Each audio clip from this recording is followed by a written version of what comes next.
नमस्ते।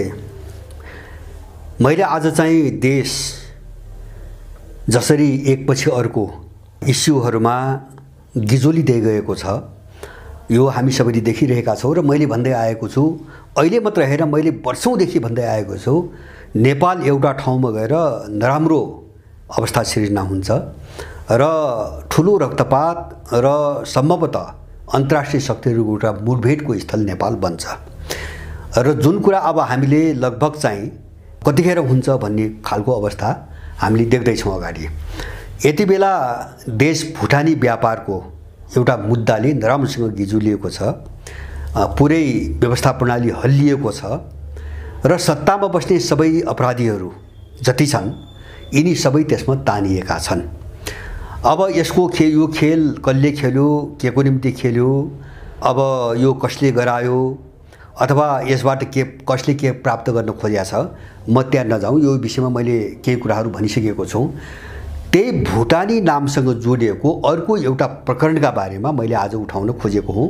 म त्यसमा मात्रै सीमित रहन चाहन्छु, किनभने यति बेला नागरिकता विधेयक जो पूर्व राष्ट्रपति विद्यादेवी भण्डारीले प्रमाणीकरण नगरिकन रोकिएको छ, त्यसलाई फेरि प्रमाणीकरण गर्ने चाहिँ तपाईको प्रयासहरू सुरु भएका छन् यति बेला।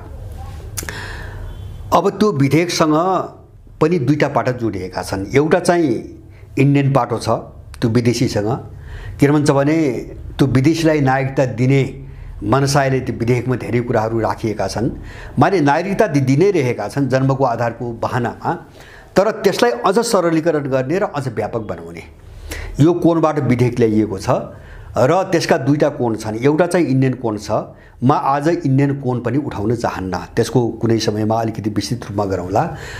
र त्यो नागरिकता विधेयकसँग जोडिएको पश्चिमा कोण र त्यसमा पनि भुटानीसँग जोडिएको मामिला। अब यो के हो र त्यो विधेयकसँग यसको नातो कहाँ छ र त्यो विधेयकको आडमा त्यसलाई पारित गरिसकेपछि अब कसले के खेल खेल्ने यहाँ खोजिरहेको छ, म यो पाटोमा मात्रै अलिकति केही कुराहरू आज राख्न चाहन्छु। यहाँ जानुभन्दा अगाडि मैले अलिकति आज व्याख्या गर्ने हिसाबले होइन, अलिकति मैले जानकारी, मैले आफ्नै श्रृङ्खलामा बझाङको विषयमा एउटा कुरा उठाएको थिएँ केही दिन अगाडि र अब अहिले त्यसको खण्डन गर्ने मैले त्यसलाई गर्ने भन्दैन, खण्डन गराउने हैन, एउटा प्रक्रिया, एउटा सिलसिला हामीले सुनिरहेका छौँ, देखिरहेका छौँ। मेरो मात्रै एउटा सामान्य मान्छेहरू जो चाहिँ यो मामिलामा जानकार छैनन्, जसलाई थाहा छैन, तिनी यो मामिलामा अगाडि बढ्ने कोसिस नगरून् हैन। किन राम्रो मान्छेलाई, अन्जान मान्छेलाई एउटा खराब मान्छेले शिकार बनाउँछ, प्रयोग गर्छ, शिकार बनाउँछ, आफू देखिँदैन अर्कालाई शिकार बनाउँछ। यो संसारभरिको राजनीतिमा पनि हामीले देखेका छौँ। यहाँको आपराधिक राजनीतिमा त यो झनै त्यसै हुँदै आछ, राम्रा मान्छेलाई शिकार बनाउने, पर्दाभित्रबाट आफूले फाइदा लिने। त्यसकारणले राम्रा मान्छेहरूलाई सोधखोज नगरिकन, नबुझिकन र लामो समयदेखिको अब त्यहाँको वातावरण अध्ययन नगरिकन यस विषयमा बोल्ने काम, कसैबाट प्रयोग हुने काम नगरून् भन्ने चाहिँ मेरो आग्रह छ। र जसले खण्डन गरिरहेका छन् उनीहरूलाई पनि मेरो कुरो के हो भन्छ भने, हामी देशको निम्ति बोलिरहेका छौँ हैन, हामी देशको निम्ति लडिरहेका छौँ, हामीलाई कुनै व्यक्तिसँग लिनुदिनु पनि छैन, भोलि हामीलाई कसैसँग केही खानु पनि छैन, कुनै स्वार्थ पूर्ति गर्नु पनि छैन हैन। तर खण्डन गर्नेहरू भोलि यसरी नफुसुन् कि भोलि त्यसको सामना कसरी गर्ने भन्ने चाहिँ प्रश्न आओस्। मैले तपाईहरुलाई एउटा चीज मैले ध्यान आकर्षण गर्न चाहन्छु। सन् 2022 यति बेला एमसीसी पारित भएको छ। एमसीसी पारित गर्नको निम्ति अमेरिकनहरू यहाँ आएर कति धम्की दिए त्यो तपाईहरु सबैलाई थाहा छ। एमसीसी पारित हुने बेला कति धम्की दिए, नेपाललाई नाकाबन्दी लगाउने, घेराबन्दी गर्ने र अन्तर्राष्ट्रिय समुदायबाट बाइकाट गराउने हैन, सबै सहयोग बन्द गर्ने सम्बन्धका धम्की दिएर त्यो मात्र हैन, अब यहाँका दलालहरूलाई चाहिँ पनि धम्काएर त्यो चाहिँ अनुमोदन गरिएको छ नाटकीय रूपमा। अब अनि त्यहीसँग जोडेर अर्को एउटा पाटो पनि मैले भन्नु, एमसीसी के को निम्ति आएको हो, म यो बहसमा पनि जान चाहन्न। 2-3 वर्ष अगाडि हामीले धेरै कुरा भनिसकेका छौँ र त्यो देख्दै पनि अब देख्न पनि सुरु गरेका छौँ। मैले यसको अर्को एउटा पाटो यहाँहरूलाई के जानकारी गराइदिन चाहन्छु भन्छ भने, चीनले सन् 2022 को जुन महिनामा एउटा कानुन चाहिँ तपाईको पारित गरेको छ, हस्ताक्षर भएको छ राष्ट्रपतिबाट। त्यो कानुनले के भन्छ भने चीनको राष्ट्रिय हित, चीनको सार्वभौम सत्ता र चीनको अखण्डताका विरुद्धमा अर्को कुनै देशमा कुनै गतिविधि भयो भने त्यो देशमा चीनले सिधै सैन्य अपरेसन गर्न सक्ने भनेर चीनले बाटो खोलिसकेको छ हैन। यहाँहरु सबै त्यो चीजलाई अलि गम्भीरतासँग हेर्दिनुपर्छ भन्ने मेरो आग्रह छ। चीनियाहरूले सैन्य अपरेसन गर्ने बाटो खोलिसकेका छन्। एमसीसी सम्झौताले नेपालमा अमेरिकन कानुन एक्टिभ हुने र त्यससँग बाजिने नेपालका कानुन निष्क्रिय हुने भनेर भएको सम्झौतालाई यहाँको संसदले पारित गरिसकेको छ र हामी एउटा सिधा विदेशी टक्राउको चाहिँ चरणमा हामी प्रवेश गरिसकेका छौं, देश गइसकेको छ। त्यसमाथि थप अहिले भर्खरै रुसबाट जो चाहिँ 14 वटा प्रस्ताव आयो, सहयोग, सहकारी र विकासको प्रस्ताव आयो। यद्यपि त्यसलाई मैले सहकारी र विकासकै प्रस्ताव भन्छु, तर त्यो नेपालको भूराजनीतिबाट अछुतो छैन, हामीले यति बुझ्नुपर्छ। भनेपछि अहिले चाहिँ तपाईको अहिलेसम्म हामी त्रिकोणात्मक भन्दै थियौं हैन। अहिले रुसले त्यो प्रस्ताव लिएर आइसकेपछि मैले त्यसलाई अब एउटा द्वन्द्वको एउटा त्यो कडी बनेर आयो। मैले किन भन्छु भने त्यो प्रस्तावलाई यहाँका दलाल, सीआईए का एजेन्ट कर्मचारीहरूले के भनिरहेका छन्, त्यो व्यक्तिले गरेका प्रस्ताव हो, रुसले यस्तो प्रस्ताव किन पठायो, हामी त अचम्म पर्यौं। यिनको भाषा, एउटा कुनै मित्र देशले कुनै प्रस्ताव पठाउँदाखेरि यिनी अचम्म बन्नुपर्ने, अचम्म नेपाली बनिरहेको छैन, अचम्म अमेरिकनहरूको कर्मचारी बनिरहेको छ। यहाँ रुसले प्रस्ताव पठायो। अब यसको मतलब के हो भने रुसको प्रस्तावलाई मैले यहाँ मात्र यति भन्न खोजेको हुँ, अब यो युक्रेन द्वन्द्वको जो तस्बिर हामी देख्दैछौँ त्यसकै लयसँग जोडिएको हो नेपालको सङ्कट। यो कडी त्यही कडीसँग जोडिएको छ र नेपाल एउटा खतरनाक बिन्दुतिर अगाडि बढ्यो। अब सीधा अन्तर्राष्ट्रिय शक्तिहरूको टक्राउको बिन्दुतिर अगाडि बढ्यो। यदि नेपालको भूराजनीतिमा कुनै देशलाई अर्को देशका विरुद्ध गतिविधि गर्न दिने हो भने हैन, कुनै पनि पक्ष नेपालभित्र सेना ल्याउने कुराबाट अब चाहिँ पछाडि हट्दैन। मैले कानुन उनले पारित गरिसकेको कुरा गरेका छौँ। त्यो मात्र हैन, त्यसको 1 महिनापछि जुनमा चीनले त्यो पारित गर्यो र जुलाईमा 1 महिनापछि रुसले पनि त्यही कानुन पारित गरेको छ। रुसमा 1 महिनापछि त्यही कानुन पारित भएको छ। अब मैले यो सन्दर्भमा जस्तो मैले बझाङको कुरा गर्दै थिएँ, म छोटोमा विवरण राखेर सक्छु। जस्तो हामीले हेरिरहेका छौँ खण्डन गर्नेहरूको भाषा, तिनको शैली, तिनका प्रस्तुति हामीले हेरिरहेका छौँ र हामी पनि जानकार छौँ। त्यहाँ कहिलेदेखि चाहिँ त्यहाँ विदेशी चलखेल सुरु भएको छ, कसका घरमा गएर उनीहरू डेरा लिएर बसेका थिए हैन, पटक आउने जाने गर्दा डेरै लिएर कसका घरमा बसेका थिए हैन, सबै हामीले अध्ययन गरिरहेका छौँ। त्यो मात्र हैन, अहिले मैले जो कुराहरू उठाइरहेको छु यसमा असत्यता केही छैन। यसलाई सरलीकरण गर्न खोजेको छ। यहाँ यसलाई मान्छेलाई बेकुफ बनाउन एउटा सरलीकरण के खोजेको छ भने ल अमेरिकी सैन्य ब्यारेक भनेपछि कहाँ छ, घर कहाँ छ, कुन ठाउँमा छ, बङ्कर छ भने भन्नु पर्यो, टनेल छ भने भन्नु पर्यो, अथवा तारबार लगाएको छ भने कहाँ छ, अमेरिकन सेना छ भनेपछि हतियारसहित कहाँ बस्या छ। यस्ता फाल्तु कुरा गरेर मान्छेलाई गुमराहमा पार्ने कोसिस भइरहेको छ। हामी त्यतातिर नजाउँ, एउटा इमानदार मान्छे त्यता नजाओस्। किन भन्छ भने कुनै पनि अपराधीले, गलत शक्तिले गलत काम गर्दाखेरि कसैलाई देखाएर गर्दैन, त्यो शहरमा बस्ने मान्छेलाई त्यो थाहा हुँदैन हैन, त्यहाँ बाहिरबाट त्यहाँ चाहिँ तपाईको घुम्ने मान्छेलाई त्यो थाहा हुँदैन। अब मैले चाहिँ त्यहाँ एउटा औपचारिक बिल्डिङ सहितको कुनै सैन्य क्याम्प छ, मैले त्यो भने पनि छैन। सैन्य क्याम्प भनेको के हो भन्छ भने उनले एउटा भूभागलाई कन्ट्रोल गर्न खोजिरहेका छन्, त्यसका यथेष्ट प्रमाण हामीसँग छन्।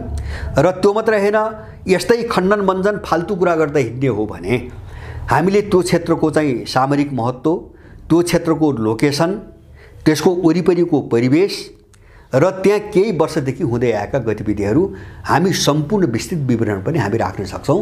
म अब यसमा जान चाहन्न। मेरो एउटै अनुरोध के हो भन्छ भने हामीले राज्यलाई खबरदारी गरेका हौँ, राज्यलाई चुनौती दिइरहेका छौँ, यो कन्ट्रोल गर। यस्तो गतिविधि हुन्छ भने अमेरिकनको पनि कन्ट्रोल हुनुपर्छ, चिनियाहरूको पनि कन्ट्रोल हुनुपर्छ, इन्डियनको पनि कन्ट्रोल हुनुपर्छ, किन देश हाम्रो हो। बस मेरो भनाइ यति हो। र यसमा मतियार बर्ने कुनै पनि व्यक्तिसँग हामी लड्न तयार छौँ र त्यसको निम्ति हामी जुनसुकै प्रकारको चुनौती र चाहिँ तपाईको एउटा जोखिम मोल्न पनि हामी तयार छौँ। यो दुष्प्रयास कसैले नगरोस्, मेरो भनाइ यति मात्रै हो। मैले आज चाहिँ भन्न खोजेको एउटा कुरा के हो भन्छ भने जस्तो नागरिकता विधेयक अगाडि बढिरहेछ, फेरि त्यसलाई जस्ताको तस्तै प्रमाणीकरण गर्ने कोसिस भइरहेछ र अहिले मसँग केही प्रमाणहरू छन्। आज म ती सबै देखाउन चाहन्न। प्रमाण मसँग के छन् भन्छ भने नागरिकता विधेयकभित्र जोडिएको एउटा पाटो हैन, त्यो इन्डियन पाटोमा आज कुरा गर्दिनँ, मैले पहिले भनिसकेँ, त्यो पश्चिमा पाटो। जस्तो त्यहाँ केही विधेयकमा कस्ता छन् भन्छ भने त्यो विदेशीहरूलाई गैर इन्डिया अथवा इन्डियाभन्दा बाहिरका विदेशीहरूलाई पनि एकदम सरल रूपमा कसरी नेपाली नागरिकता दिन सकिन्छ भन्ने प्रावधान त्यहाँ छन् पश्चिमा कोणबाट। जस्तो एउटा उदाहरणको निम्ति अब त्यो इन्डियनलाई पनि लाग्ला, इन्डियनको हकमा नि होला। जस्तो नेपालमा बिहा गर्ने बित्तिकै कुनै महिलाले सजिलै नागरिकता पाउने, नम्बर 1। दोस्रो कुरा, त्यो आमाको जो आमा हुन्छ, जो बच्चाको सन्तान हुन्छ, उसले चाहिँ आफ्नो लोग्ने थाहा नभएको सो घोषणा गरी अथवा चाहिँ मेरो लोग्ने थाहा छैन तर छोराछोरी यिनी मेरा हुन् भनी सो घोषणा गरी भने तिनले पाउने वंशजको नागरिकता हैन।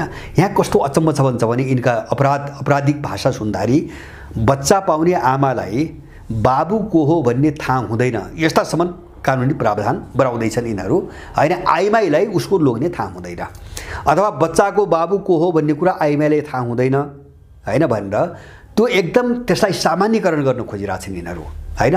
त्यसबाट आउने नागरिक त्यो मात्रै हैन, जन्मको आधारमा यो त 30 सालमै कानुन बनिसकेको कुरो छ। र यहाँ चाहिँ तपाईको जस्तो यहाँको महिलाले गर्ने जो विदेशी लोग्ने हो त्यसले नागरिकता कसरी सरल पाउने व्यापक रूपमा आवाज उठिरहेछ। अब यो विधेयकको आडमा यहाँ के भइरहेछ भन्छ भने मैले यहाँहरूलाई पहिले पनि भनिसकेको छु, नेपालमा बस्ने लगभग सबै तिब्बतीहरूलाई नेपाली नागरिकता दिने एउटा दबाब, एउटा प्रक्रिया, कोसिस धेरै पहिलेदेखि हुँदै आएको छ। र अब त्यो के आधारमा आएको छ भन्छ भने कानुनी हिसाबमा त्यो एकदम बलियो पनि छ त्यो तर्क। के भन्छ भने नेपालमा जन्मेको आधारमा नागरिकता दिने जो यिनले ऐन बनाए त्यसले त नेपालमा जन्मेको हर तिब्बती शरणार्थीले नागरिकता पाउने भयो हैन, कानुनी आधार पनि भयो। त्यही आधारमा उनीहरूले नागरिकता दिन दबाब दिइरहेका छन्। र अहिले जस्तो भोलि रोहिङ्गाको त्यही हालत हुन्छ। त्यति मात्रै होइन, मैले अहिले यो प्रकरण जोड्न खोजेको विधेयकलाई कहाँ हो भन्छ भने अमेरिकाले भुटानीको नाममा जो मान्छे लग्यो अमेरिकामा, अब ती मान्छेहरू जो अब के अमेरिकन नागरिकता लिएर उतातिर बसे, ती मानिसहरू विवाह गर्न योग्य जो भए केटा वा केटी तिनीलाई धमाधम नेपाल पठाइदैछ र यहाँ विवाह गराइदैछ। यति खतरनाक मोडमा चाहिँ देश पुग्यो हैन। भुटानी खेलका पाटाहरू धेरै खुल्न बाँकी छँदै अब बिस्तारै सबै निस्कन्छन् हैन।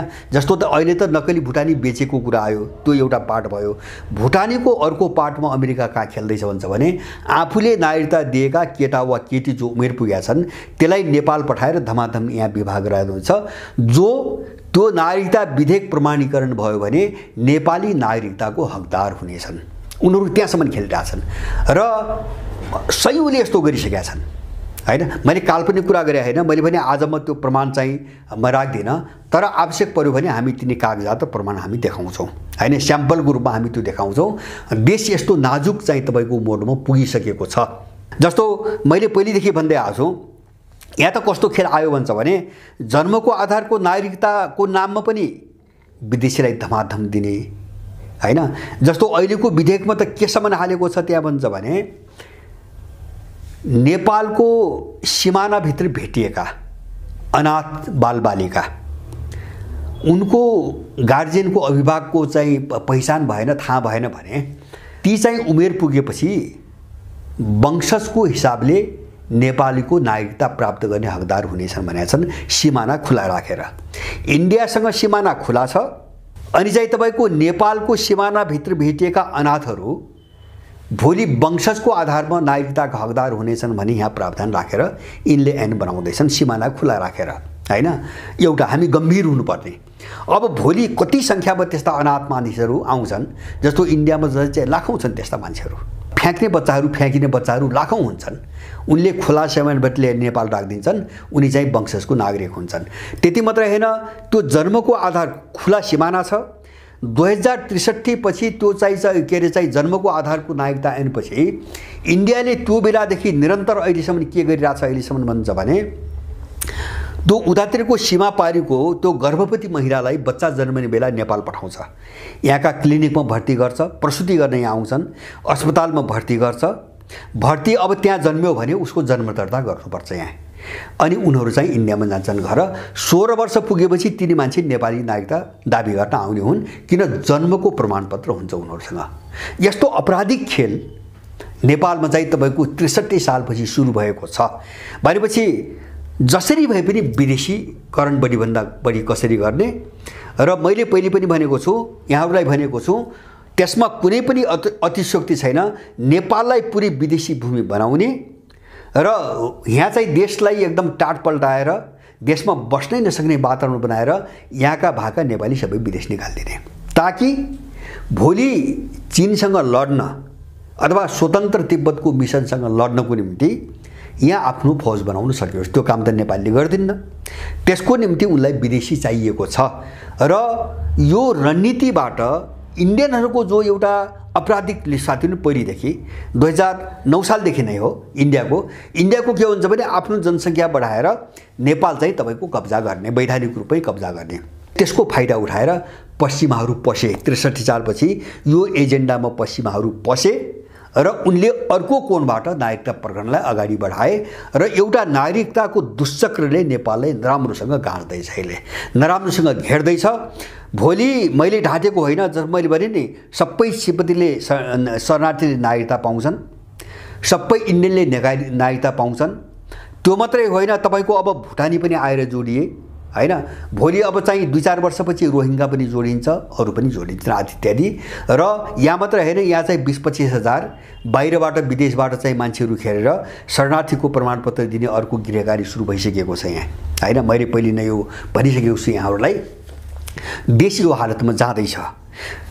त्यसकारणले गर्दाखेरि तपाईँ हामी गम्भीर भएनौँ भने जस्तो यस्तो चक्रव्यूह त देखिरहेछौँ हामी चाहिँ तपाईँको यस्ता फाल्तु कुतर्क गरेर हैन, जस्तो बझाङको खण्डन गरेर जो मान्छे लागेको छ नि, हामी यसमा बग्दै नबगौँ हैन। यो सब रणनीति देश के भइरहेको छ, जस्तो नागरिकताबाट कहाँ खेल्न खोजिया छ, अथवा चाहिँ तपाईँको विकासको नाममा कहाँ खेल्न खोजिया छ, भौतिक पूर्वाधारको नाममा कहाँ खेल्न खोजिया छ हैन, सुरक्षाको नाममा कहाँबाट खेल्न खोजिया छ। यस्ता चाहिँ सयौं मुद्दाहरू छन् जुन मुद्दाको वरिपरि सारा विदेशी शक्तिहरू नेपालमा खेलिरहेका छन्। त्यसकारणले गर्दाखेरि हामी यति बेला आँखा चिप्लेर हामीले बुझ्ने मात्र के हुन्छ भने यदि सबै स्थिति ठिक हुन्थ्यो, हामीले भनेको कुरो गलत हुन्थ्यो भने यो देश यस्तो बनायो कसले हैन, यो देश यस्तो बनायो कसले, यो देश यस्तो किन भयो, यसको जवाब कसले दिने हैन। यी अपराधीले नदिएर यसको जवाब कसले दिन्छ। त्यसकारणले गर्दाखेरि देश यस्तो यहाँको नेपालीले बनाएको होइन, सर्वसाधारणले बनाएको होइन, जो सत्तामा छ त्यसले बनाएको हो।